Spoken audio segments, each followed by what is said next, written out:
Katika pitapita zangu kwenye mitandao ya kijamii nimekutana na chaneli moja ambayo ina jina FAN, yani FARN, na mwenye hii channel ana mfululizo wa vipindi ambavyo anazungumzia kuhusu kwamba Biblia ina hitilafu nyingi. Labda kwa mtu ambaye hafahamu muktadha wa neno hitilafu, hamaanishi labda kitabu kile kuwa kibovu. Anamaanisha kwamba kuna zile maneno katika Biblia, kuna ukinzani baina labda sehemu fulani ya kitabu hiki inakinzana na kitabu kingine, au tunaita mgongano, au unaweza ukasema mkanganyiko, kwamba sasa kwa mujibu wake kwamba anasema kama hiki ni kitabu cha Mungu, kwa nini kuwe kuna hizo hitilafu?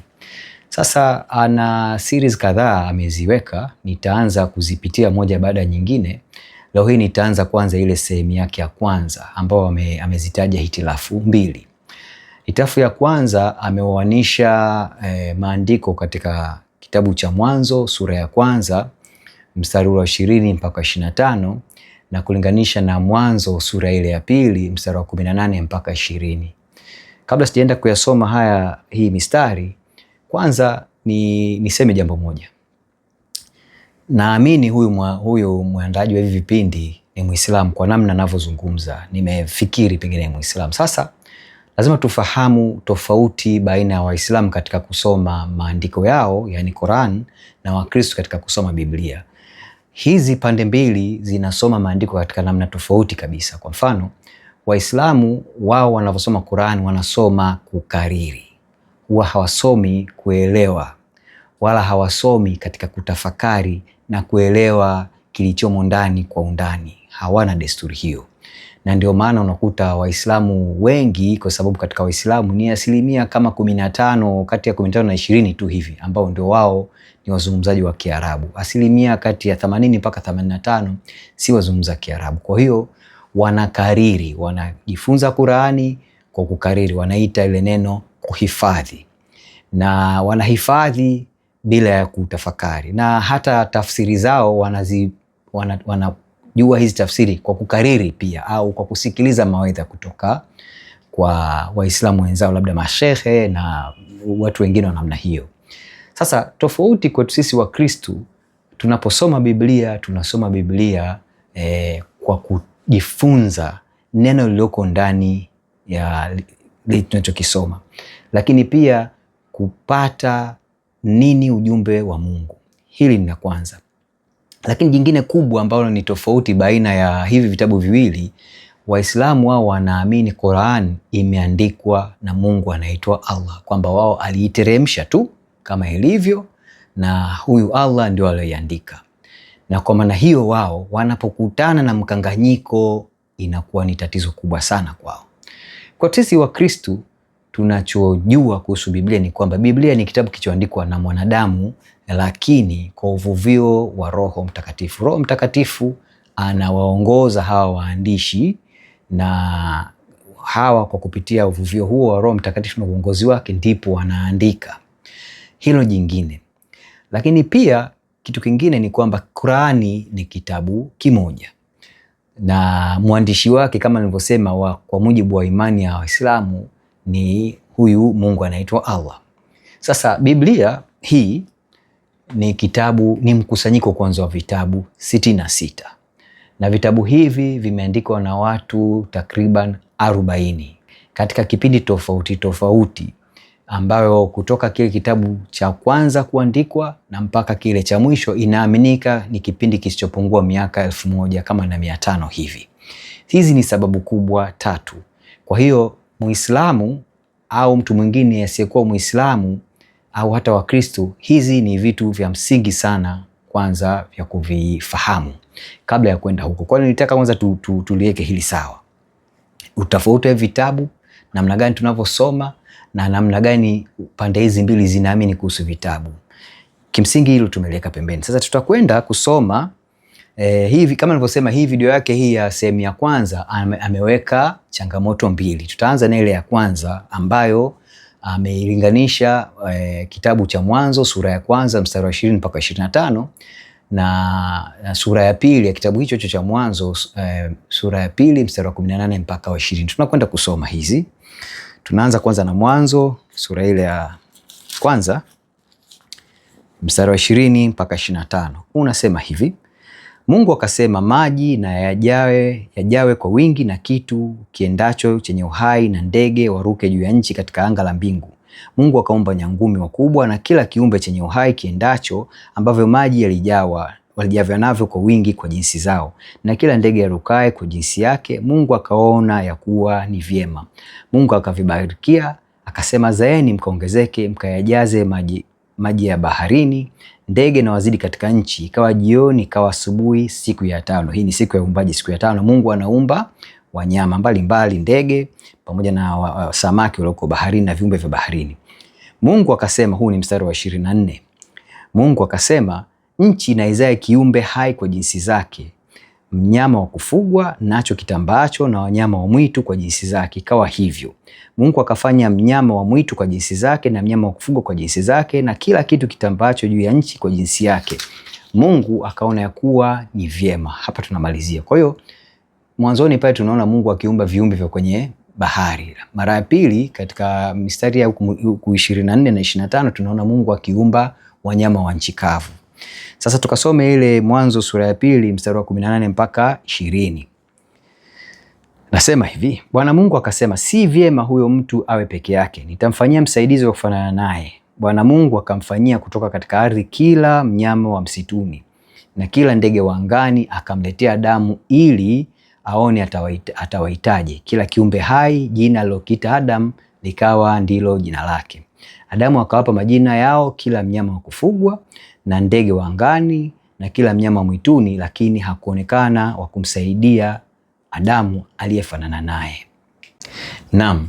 Sasa katika hii mistari nilokusomea miwili, ambao mmoja ndio katika sura ya kwanza mstari wa 20 mpaka 25 na sura ya pili mstari wa 18 mpaka 20. Kwa mujibu wa ile sura ya kwanza tunaona wanyama wanaumbwa kwanza kabla ya mwanadamu. Lakini unapoona ile sura ya pili tunaona anaumbwa kwanza Adamu, halafu hao wanyama wanaumbwa baadaye. Sasa swali lake la kwanza, changamoto yake ya kwanza naisema ni kwamba je, wanyama waliumbwa kabla au baada ya mwanadamu?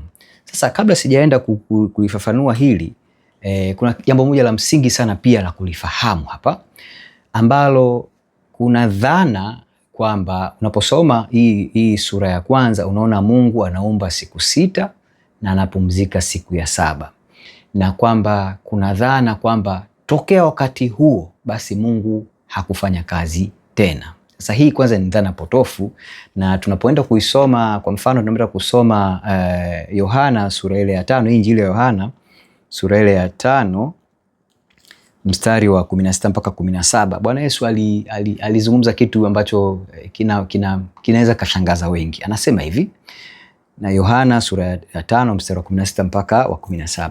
Bwana Yesu hapa alikuwa na ubishani baina yake na Mafarisayo.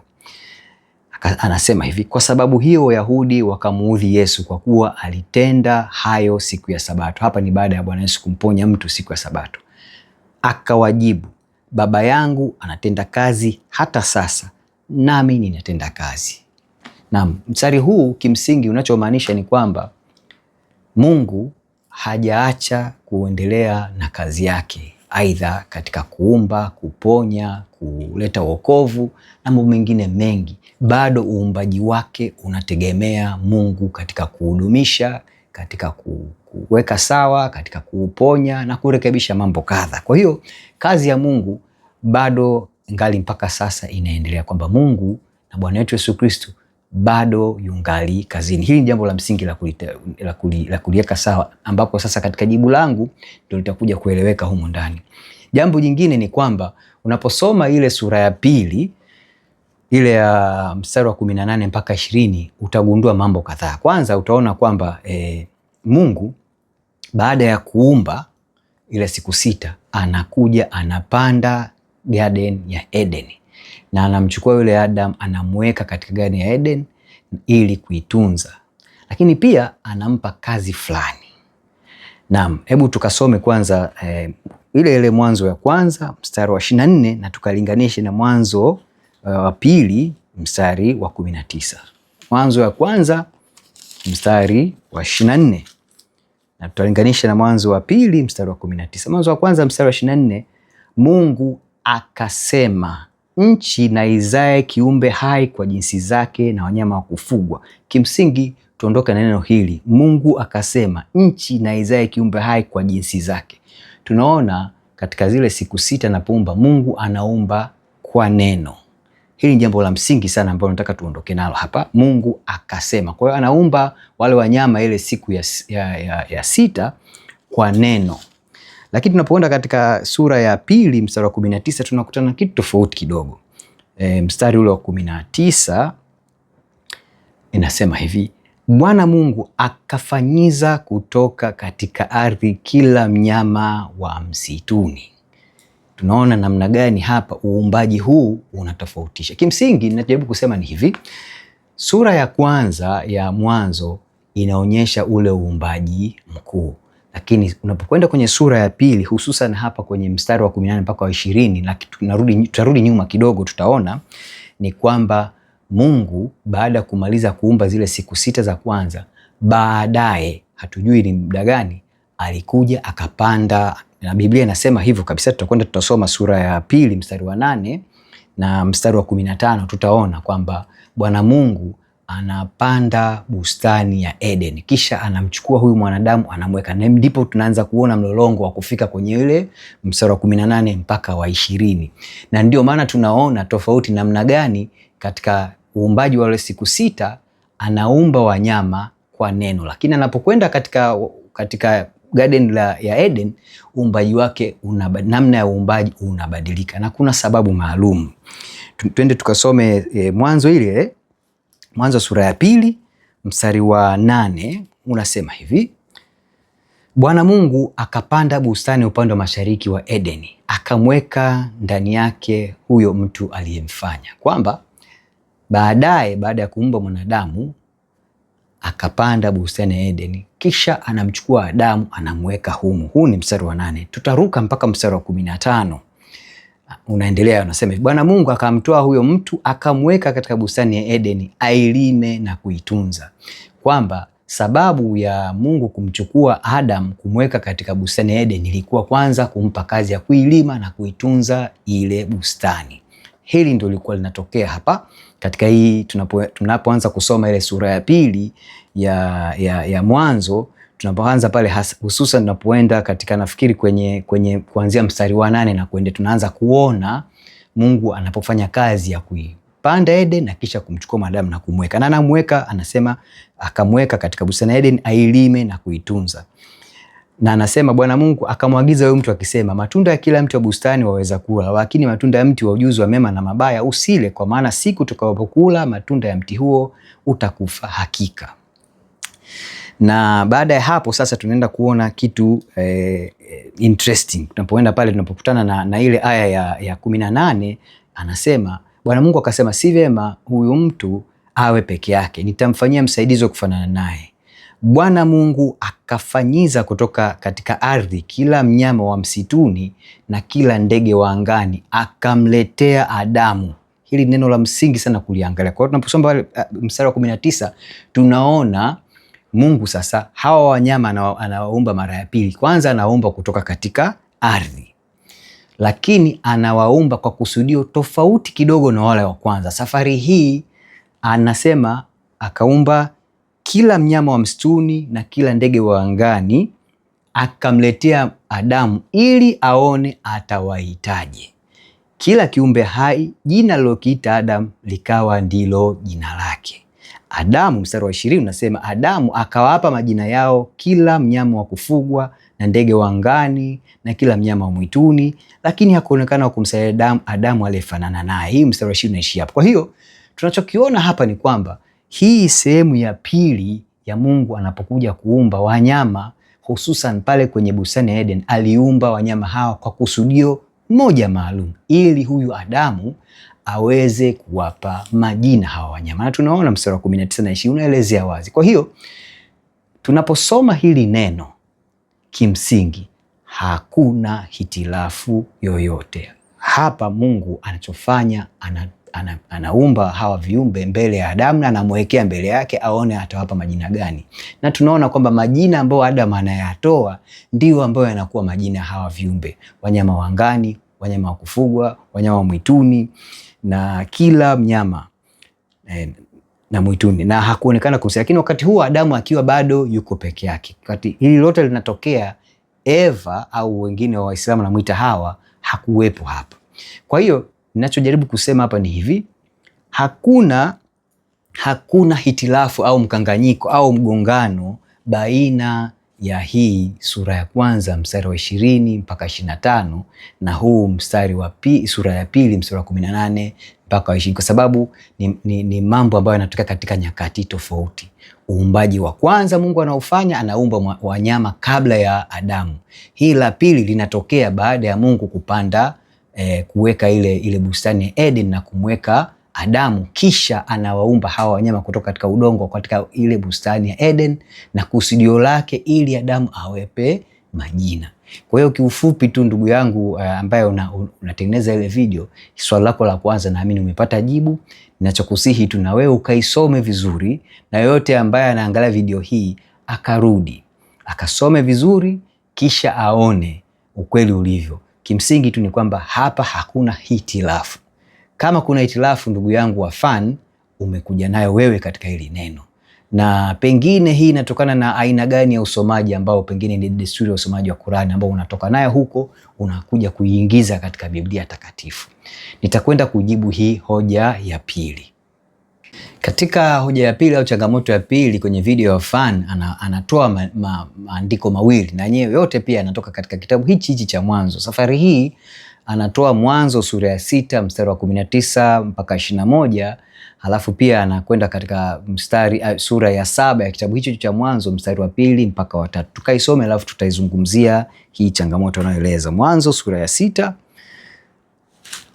mstari wa 19 mpaka 21 unasema hivi: na katika kila kilicho hai chenye mwili, wawili wa kila namna utawaleta ndani ya safina, kwa hifadhi pamoja nawe, wawe mume na mke. Katika vyote virukavyo kwa jinsi yake, na kila namna ya wanyama kwa jinsi yake, kila kitambacho juu ya nchi kwa jinsi yake, wawili wa kila namna watakuja kwako ili wahifadhi. Hapa tunachoona ni kwamba ni ile tukio la Nuhu anapopewa maelekezo na Bwana Mungu kujenga safina, na anampa maelekezo kwamba katika kila wanyama waingizwe katika safinani wawili wawili. Tunakwenda katika mstari hii sehemu ya pili ya sura ya 7 ambao huyu ndugu yetu katika hii video ya fan anasema tuisome, ambayo ni Mwanzo sura ya 7 mstari wa 2 mpaka wa 3. Unasema hivi: katika wanyama wote walio safi ujitwalie 7 mume na mke, na katika wanyama wasio safi wawili wawili mume na mke, tena katika ndege wa angani 7 mume na mke, ili kuhifadhi hai mbegu juu ya uso wa nchi yote. Naam. Sasa swali lake katika anapoleta hii mistari miwili, kwa mujibu wake yeye anasema Biblia hapa ina hitilafu, kwa sababu katika ile sura ya 6 tunamwona Mungu akimwagiza Adamu aingize wanyama wawili wawili, lakini tunapoona katika sura ya 7 mstari ule wa 2 mpaka wa 3 anamwambia waingize 7. Lakini kuna jambo moja kimsingi, kwa kusoma tu haya maneno mawili, yani ile hitilafu imeondoka pale pale. Hii ni kuonyesha namna gani ndugu zetu Waislamu wanasoma pasipo kuelewa, na majibu yako pale pale wazi kabisa. Hata wewe ndugu yangu Mkristo, ndugu yangu Muislamu, unachohitaji kuchukua tu ni kusoma tu mistari miwili, jibu liko pale pale. Na jibu linasema hivi. Yaani katika hii hitilafu ambayo anaweka hapa, jibu liko pale pale. Katika ile sura ya 7 mstari wa 2 mpaka wa 3 anasema katika wanyama wote walio safi.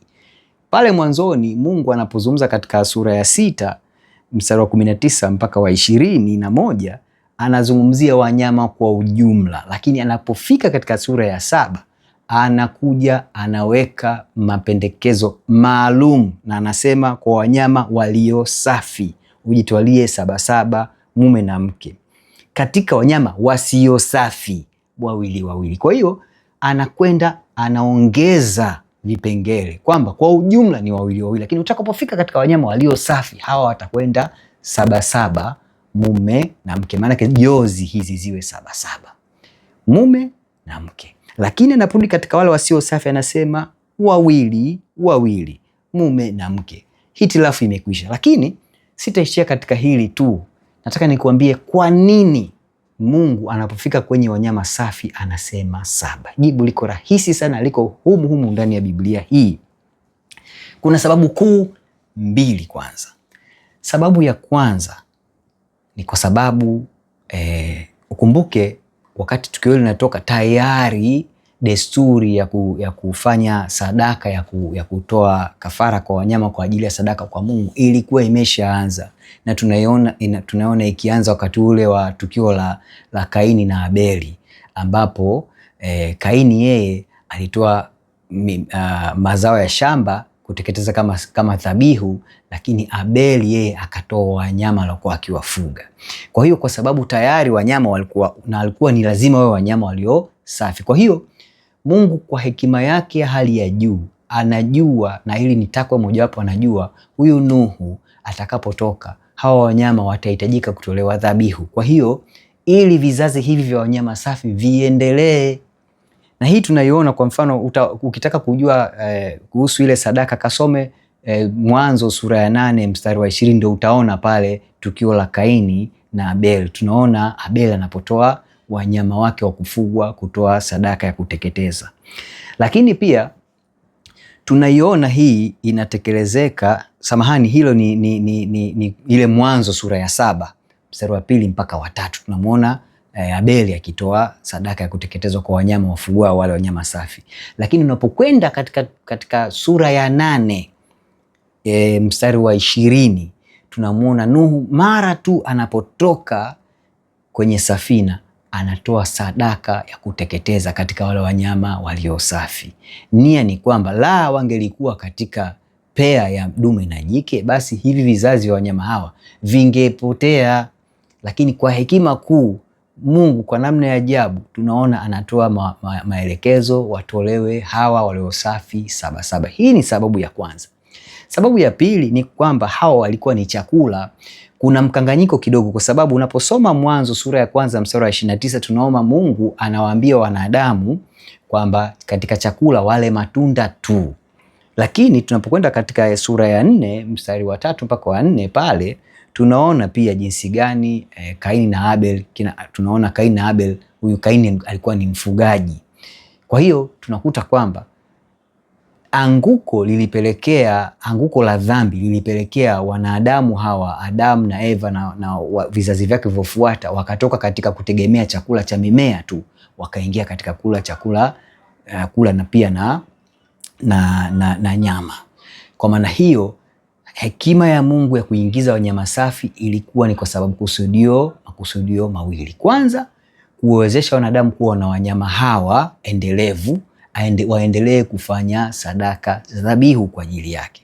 Lakini pili, kuhakikisha wanyama hawa pia wanakuwepo vizazi vyao, ili wanadamu waendelee kupata chakula chao baina ya wale wanyama. Nashukuru sana, na ndugu yangu Fan, majibu naamini umeyapata. Tafakari sana, karibu katika Ukristo. Biblia ni kitabu, kama tulivyosema, ni kitabu chenye uvuvio wa Roho Mtakatifu. Mungu wa kweli, Yehova, Mungu anaishi na kutoka katika fumbo la Utatu Mtakatifu. Baba aliyemtoa mwana kwa upendo wa hali ya juu kututoa katika dhambi, kupa malipizi ya dhambi tulioshindwa kuyafanya kwa matendo yetu, akamtoa mwanawe akawa malipizi yetu ya dhambi, tukapata wokovu. Ndugu yangu, wokovu uko kwa Bwana Yesu. Tafakari, nafasi bado ipo. Mkiri Bwana wetu Yesu Kristo uweze kupata wokovu. Asante. Nitaendelea kuzijibu video zinazofuata za channel hii ya Fan, maana nimeona kuna umuhimu wa kuzijibu pia kwa faida ya huyu anaandaa hii video, lakini pia kwa faida ya wasikilizaji wote kwa ujumla, wa Kristo na Waislamu, kwa maana Mungu wetu ni mkuu sana, jina lake lihimidiwe. Asante sana.